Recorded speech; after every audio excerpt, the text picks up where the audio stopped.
That day, I was traveling along a fog-covered country road, heading to a business appointment I couldn't afford to miss. The fog was so dense it felt almost tangible, enveloping the world in a muffled silence. I was about to take one last turn when suddenly a deer darted out of the bushes. I swerved sharply to avoid it, but lost control of the car.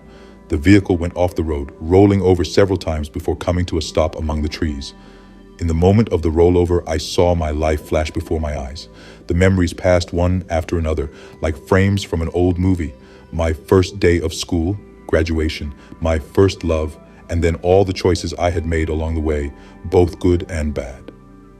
Then, suddenly, darkness. When I opened my eyes, I found myself in a completely unfamiliar place. The ground was dry and scorched, and a blood-red sky loomed above me. Around me, flames danced high, and cries of torment echoed in the air. I was in hell. At first, I couldn't believe what I was seeing. I thought it was a dream, a nightmare from which I would soon wake up. But the heat of the flames was all too real, and the screams pierced my bones. I felt my heart pounding in my chest as I tried to understand where I was and why. A figure approached me, emerging from the shadows like a specter. He had the appearance of a stern man, with eyes that seemed to burn with an inner light. I recognized him immediately. It was Jack, an old friend to whom I had promised help years ago, but whom I had abandoned when he needed me most. "Welcome, my friend," he said, with a voice that was a mix of sadness and reproach. "This is where people like us end up." Jack took me by the hand and led me through an infernal landscape of endless torments. Everywhere I looked, I saw suffering souls, trapped in infinite cycles of pain. Each soul had a story, a reason for being there, and Jack showed me who they were and why they were suffering. The first circle we visited was of those who had not kept their promises.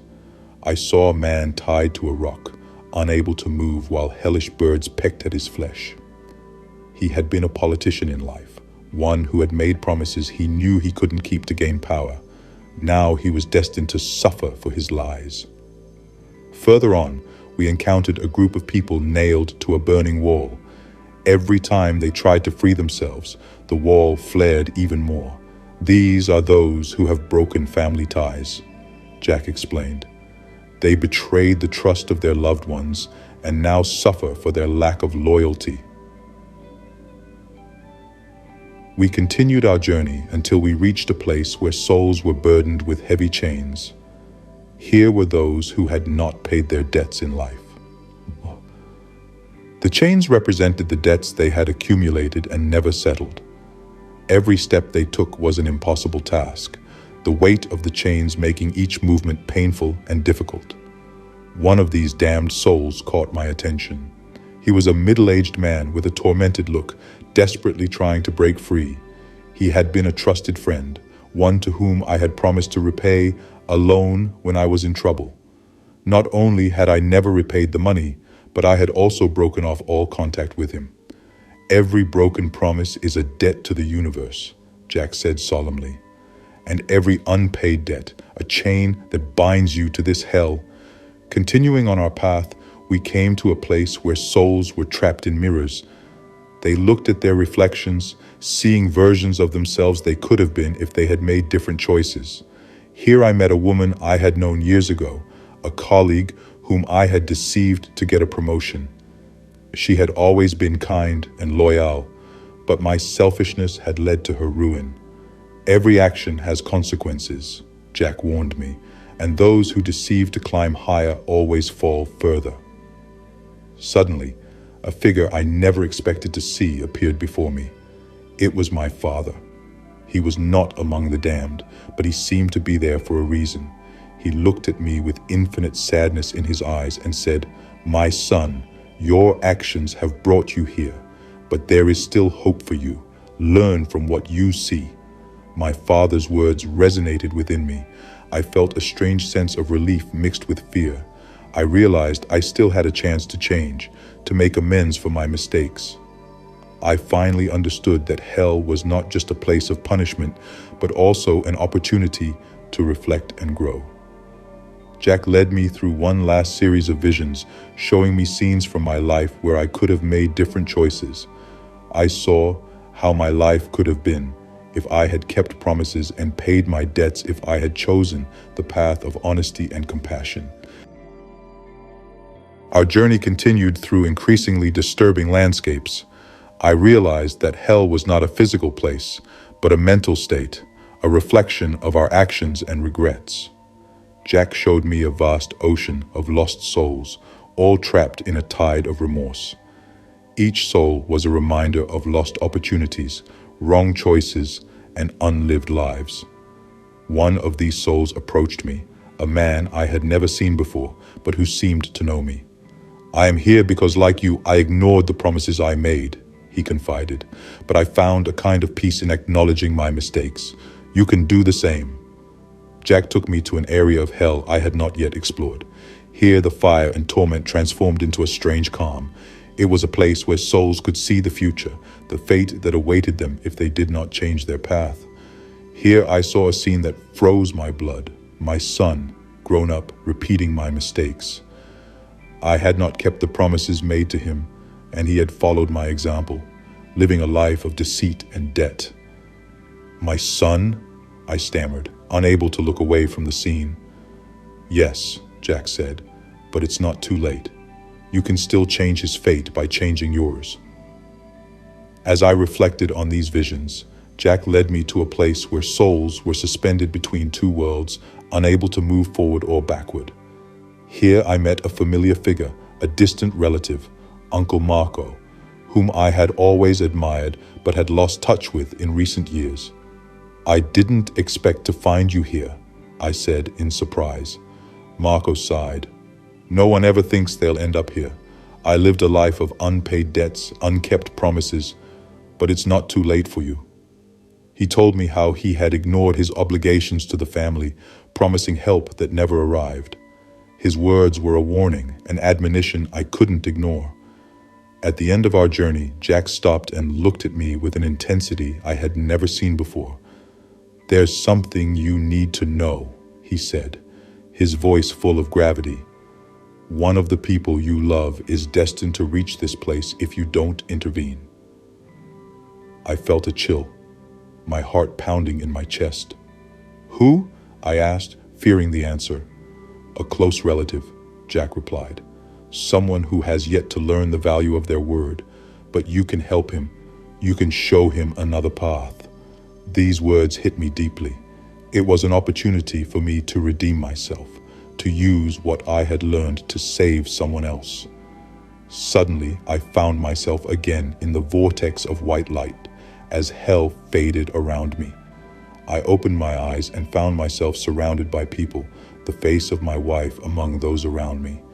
It had seemed an eternity, yet only a few minutes had passed since the accident. As I recovered, the words of Jack and my father continued to resonate in my mind. I had a new awareness, a commitment to myself to do better, to be better. In the days and weeks that followed, I began to put into practice the lessons I had learned. I sought to make amends for my mistakes by repaying debts and keeping promises. I re-established contact with old friends and family, apologizing for the times I had let them down. I strove to be an example for my son, teaching him the importance of responsibility and compassion. I shared my experiences with him, explaining how important it is to keep one's word and live an honest life. One day, while walking in the park with my son, Jack's prophecy came back to me. I decided to address the issue with him, asking if there was anything he wanted to talk about, anything that worried him or made him feel guilty. That's when he confided in me that he had accumulated a debt he had never told me about. A small loan taken to help a friend, but he didn't know how to repay it now. "You're not alone," I told him, recalling Jack's words. "We can solve it together. The important thing is to face difficulties with honesty and integrity." Helping my son solve his problem gave me a sense of relief and pride. I knew I was doing the right thing, not just for him, but also for myself. I felt the weight of my old mistakes lighten as we worked together to resolve the situation. I was determined to break the cycle of broken promises and unpaid debts to build a better future for my family. With each action, with each choice, I was getting closer to the man I wanted to be. The years passed, bringing with them new challenges and new opportunities. But thanks to the experiences I had in the afterlife, I had developed a new perspective, a new determination. I had learned the importance of living by one's values, honoring promises, and building relationships based on trust and mutual respect. One day, I received a letter from an old friend, the same one to whom I owed money years ago. He wrote to thank me for finally settling the debt and to tell me that our relationship had been restored thanks to that gesture. His words were a balm for my soul, a sign that I was on the right path. One last surprise awaited me, something I could never have predicted. During a family dinner, my son pulled me aside and showed me a small photo album. Inside were pictures of moments from our life together, from his first steps to his first academic victories. "I want to thank you for being there for me," he said with a smile. "You've kept every promise, and thanks to you, I know I can do the same." Those words were the greatest gift I could receive, a confirmation that my journey of redemption had succeeded. I realized that, despite the difficulties and failures of the past, I had found my way to the light. Looking back at everything I had experienced, I knew I had changed. I was a new man, forged by the experiences and lessons learned in the hell of the afterlife. I had chosen to live a life of integrity and compassion, honoring promises and keeping debts settled. The hell I had visited was not just a place of torment, but a constant reminder of the power of our choices. And with this awareness, I committed myself to building a different future, one where my actions reflected the man I truly wanted to be. Life is a journey made of choices, and each one can bring us closer or further from our true selves. I have learned that keeping promises and paying debts not only liberates the soul, but also illuminates the path to inner peace. With this new awareness, I am ready to face the future, knowing that every day is an opportunity to be the best version of myself.